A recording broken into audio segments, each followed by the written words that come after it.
الرحمن الرحیم زبن سزیبی آپ سے مخاطب ہوں آج اوشین نیوز پر، اور آج میں نے جس صورت کا انتخاب کیا ہے آپ سے بات چیت کرنے کے لیے وہ ہے صورت عنکبوت، اور عنکبوت کا مطلب ہے مکڑی۔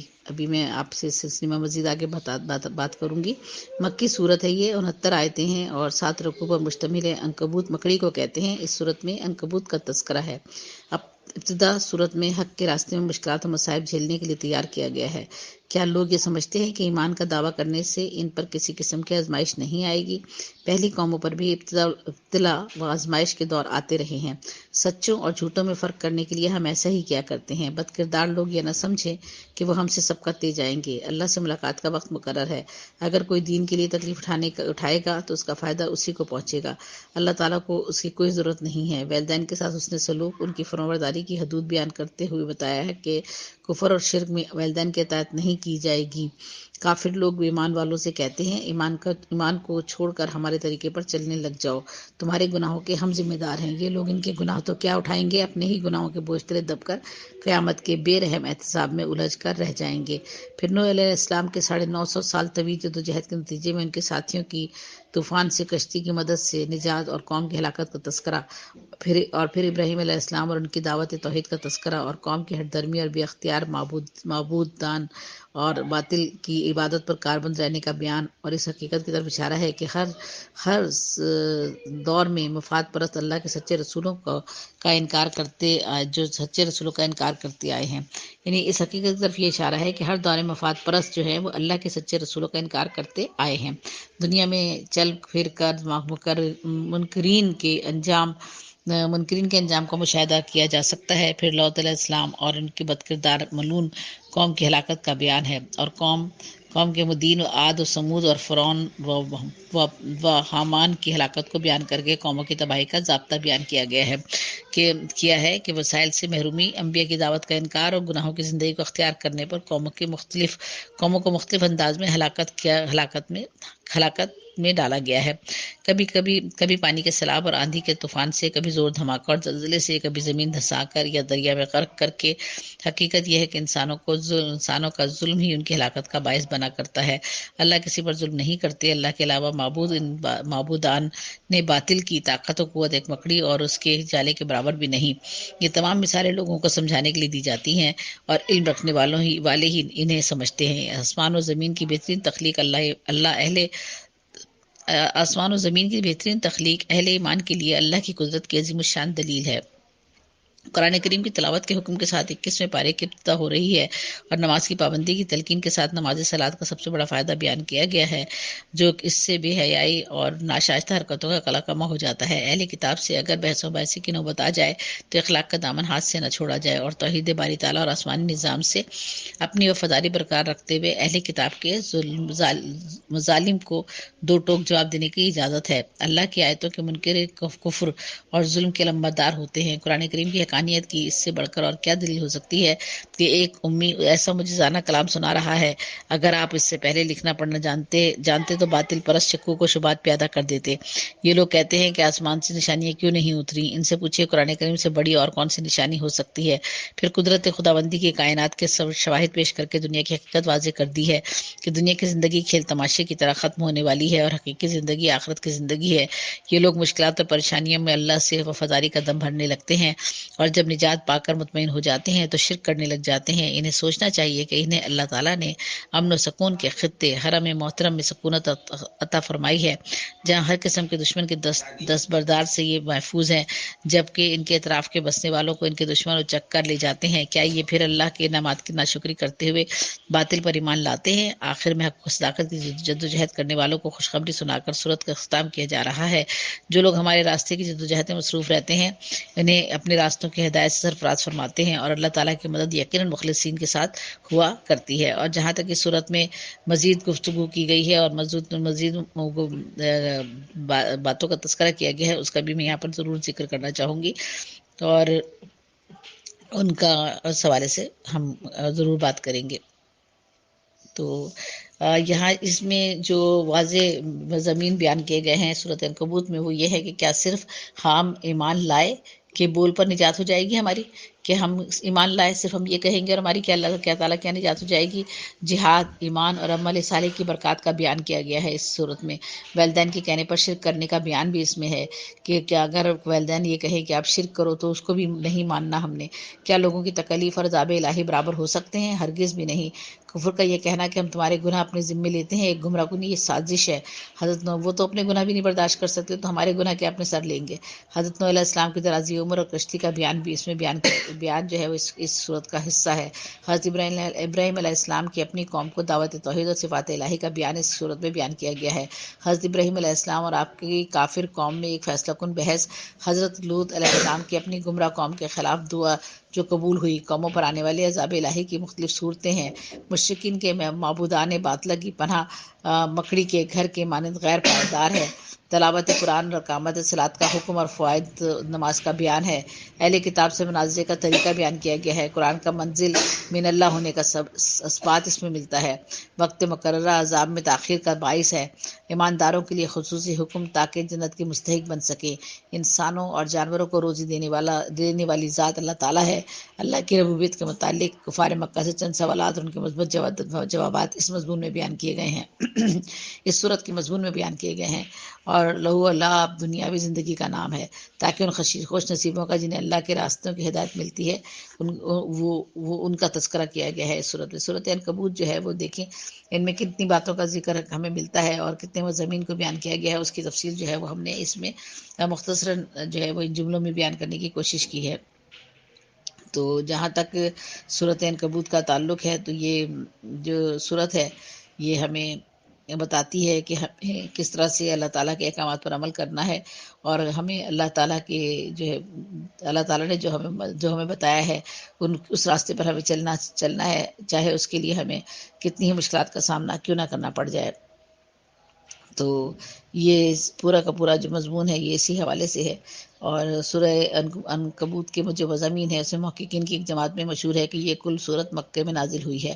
اس نحیت سے اس کے جو مضامین ہیں وہ مکی صورتوں کے مضامین سے ہم آہنگ ہیں۔ اس صورت میں مبادہ اور معاد کا ذکر ہے، اور اس میں گزشتہ جو اول العزم انبیاء کے قیام اور مشرکوں اور بت پرستوں، جابروں اور ستمگروں سے ان کی جنگ اور پھر فتح کا بیان بھی اسی میں ملتا ہے۔ پھر نتیجہ ظالم گروہ کی تباہی اور بربادی کے واقعات کا بیان اس میں ملتا ہے۔ علاوہ بری اس صورت میں یہ مضمون بھی ہے کہ انبیاء نے کس طرح سے منحرف فین کی طرف دعوت دی اور نے اس راہ میں کیسی آزمائشوں سے سابقہ پڑا، نیز یہ کفار کس طرح مختلف بہانوں سے قبول حق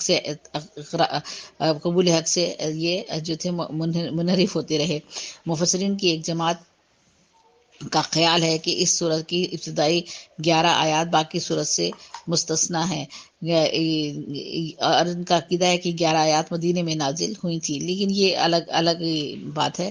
اور ان کا عقیدہ ہے کہ 11 آیات مدینے میں نازل ہوئی تھی۔ ان مفسرین کے اس عقیدے کے محرک شاید وہ بعض شہانی نزول ہیں جن کا بعد میں ذکر بھی کیا جائے گا، اور جہاد کی وہ بحث بھی ہے جو ان آیات میں وارد ہوئی۔ اس طرح وہ اشارات بھی ہیں جو ان آیات میں منافقین کے متعلق موجود ہیں۔ یہ تمام مضامین مدنی صورتوں سے مناسبت رکھتے ہیں، اور اسی لیے اس صورت کو مدنی اور مکی دونوں صورتوں کے حوالے سے اس میں تذکرہ ملتا ہے۔ اس صورت کی ابتدا میں منافقین حق یہ ہے کہ ان دونوں امور کا ناقابل انقطاع تعلق ہے، کیونکہ منافقین کی شناخت اور اس وقت تک ہو ہی نہیں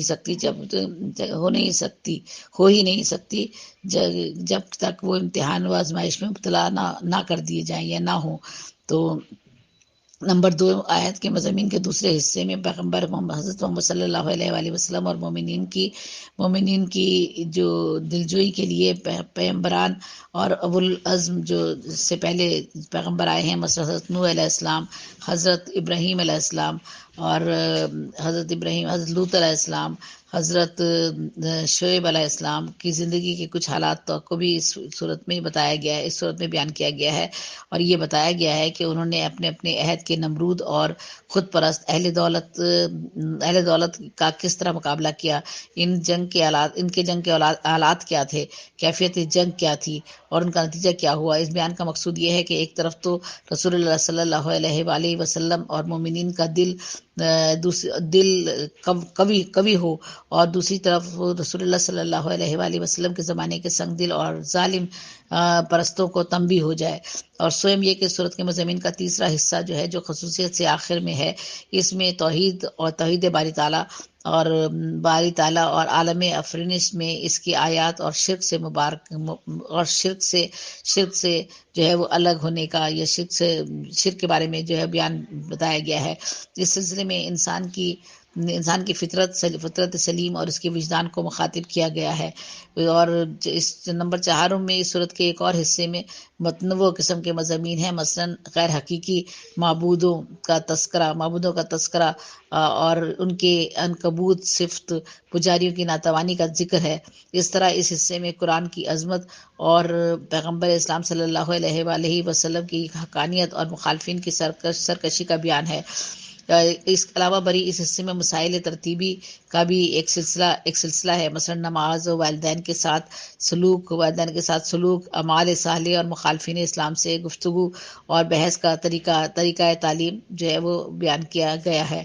تو اس صورت کی جو فضیلت ہے وہ تفسیر مجموع بیان میں جناب رسالت آپ صلی اللہ علیہ وآلہ وسلم کا یہ قول درج ہے کہ وہ کہتے ہیں کہ سورہ عنکبوت جو آدمی سورۃ عنکبوت پڑھتا ہے، اس کے حصے میں تمام مومنین اور منافقین کی تعداد کے برابر گناہ حسنات میں لکھے جاتے ہیں۔ بالخصوص 12 رمضان کی 23 تاریخ کی شب میں وہ سورہ عنکبوت اور سورہ روم کی تلاوت کی جائے، تلاوت کے متعلق غیر معمولی فضیلت وارد ہوئی ہے۔ اور یہاں تک کہ امام جعفر صادق علیہ السلام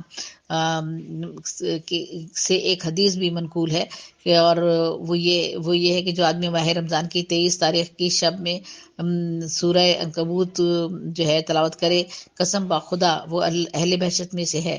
میں اس معاملے میں کسی کو مستثنا نہیں قرار دے سکتا، نہ کہہ سکتا ہوں۔ اس بات سے دونوں صورتوں کا خدا کے حضور میں بڑا مرتبہ ہمیں نظر آتا ہے، اور اس میں شک نہیں کہ ان دونوں صورتوں کے نہایت فوائد بیان کیے گئے ہیں، ان فوائد والے مضامین بیان کیے گئے ہیں۔ ان کی توحید آموز اہم جو اسباق ہیں اور انسان کی عملی زندگی کے لیے باعث خیر و برکت اور سعادت کا اظہار ہے۔ اس امر کے لیے کافی ہیں کہ جو آدمی بھی صاحب فکر و عمل ہوگا وہ اسے بھائی اس کا مستحق قرار کر دیں گے، بلکہ اگر ہم صرف سورہ عنکبوت کے مضامین سے نور ایمان اور خلوص عمل کا سبق حاصل کریں تو ہم حضرت امام جعفر صادق رضی اللہ عنہ سے کی قسم میں شامل ہو جائیں گے۔ اور ایک آیت میں انسان کے عام امتحان کا ذکر ہے، اور یوں لکھا گیا ہے کہ بغیر استثناء تمام لوگ امتحان کی کٹھالی میں تپائے جائیں گے، تاکہ جو لوگ گناہ سے دور ہو جائیں، بھلا یہ کیسے ممکن ہے کہ انسان اس عظیم آزمائش پر یقین کامل رکھتا ہو اور خود کو اس امتحان کے لیے تیار نہ کرے اور وہ متقی اور پرہیزگار نہ بن جائے۔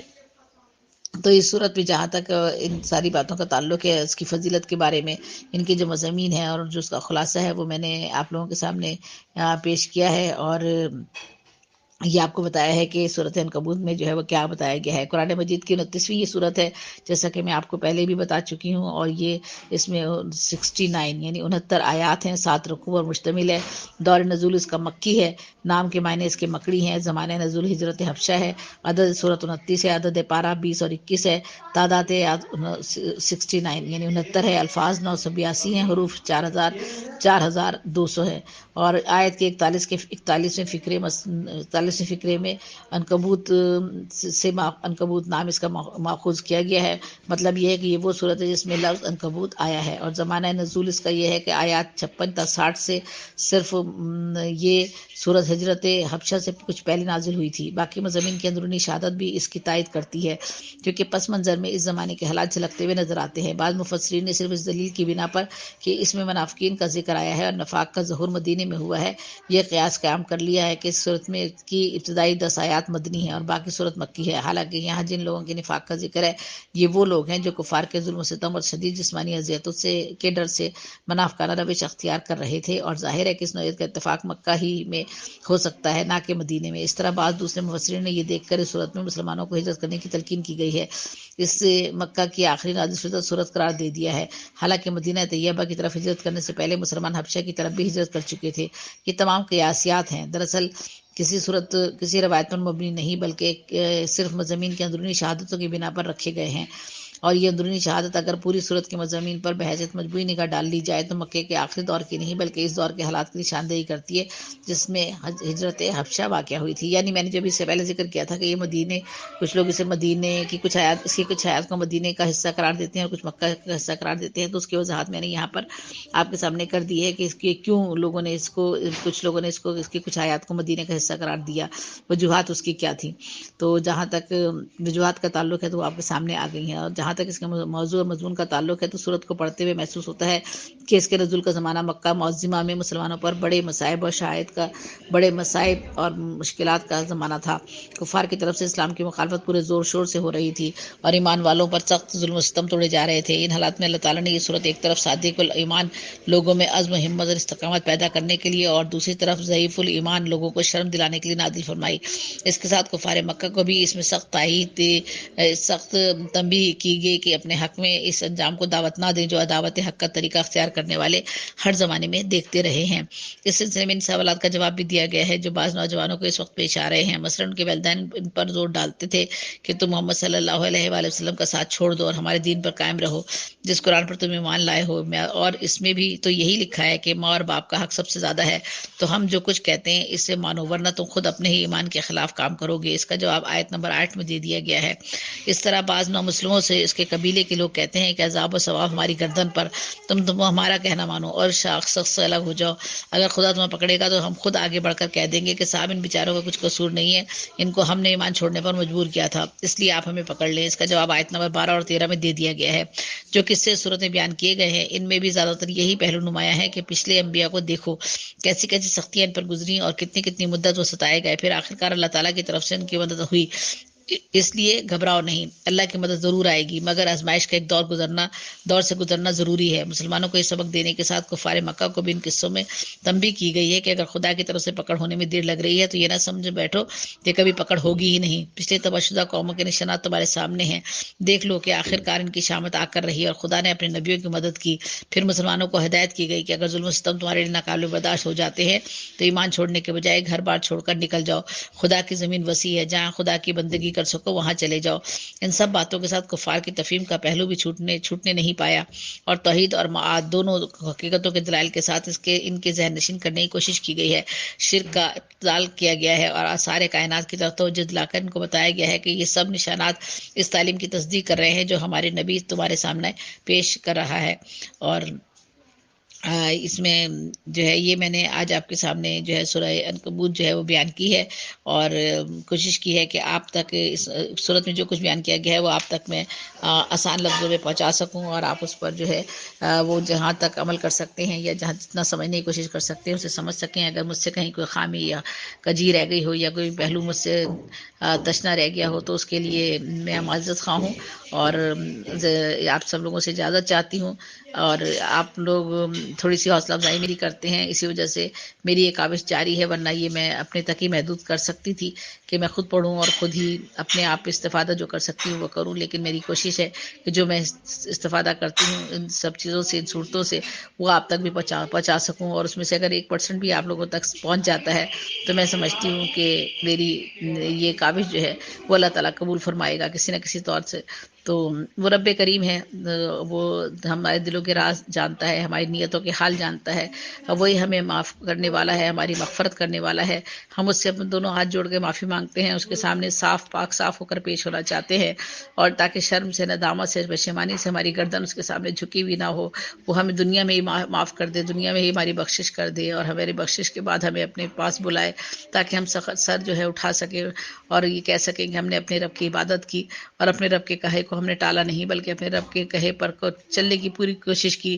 گو کہ ہم گناہ گار تھے، خطا کار تھے، ہم سے بڑے بڑے گناہ بھی سرزد ہو گئے، لیکن ہم نے اپنے رب سے اس کے لیے معافی طلب کی، اور اپنی مغفرت کے لیے ہم نے دعا کی، اور ہمارے جو احباب ہم سے پہلے گزر گئے ان کی مغفرت کی بھی ہم دعا کرتے ہیں۔ اللہ تعالیٰ معاف فرمائے اور ہم سب لوگوں کو نیک ہدایت دے۔ تو آپ سب لوگوں سے بھی اجازت چاہتی ہے، انشاءاللہ پھر کسی نئی صورت کے ساتھ آپ کے سامنے اللہ تعالیٰ نے ہمت اور طاقت دی تو ضرور پیش ہوں گی۔ اور شیروان صاحب کا بھی بہت بہت شکریہ، جن کے چینل روشن نیوز سے میں یہ ان کی وساست سے ہی یہ پروگرام آپ لوگوں تک پہنچاتی ہوں۔ تو اللہ تعالیٰ ان کو بھی زندگی اور صحت عطا کرے، اور ان کے لیے بھی آسانیاں پیدا کرے، کل عالمین کے لیے، کل مومنین کے لیے، کل انسانیت کے لیے یہ جو ہے میں دعا گو ہوں کہ اللہ تعالیٰ ان کو راہ راست پر لے آئے، اور جو بھٹک گئے ہیں منزل سے، اور جو اللہ تعالیٰ کی احکامات سے انحراف کر گئے ہیں، اللہ تعالیٰ ان کے دلوں میں بھی محبت کا جذبہ پیدا کر دے، اتنی ہمت اور انہیں طاقت دے دی کہ وہ اس جنگل سے باہر نکل سکیں۔ آمین ثم آمین۔ زیب سے کو اجازت دیجیے، اللہ حافظ، اللہ نگہبان۔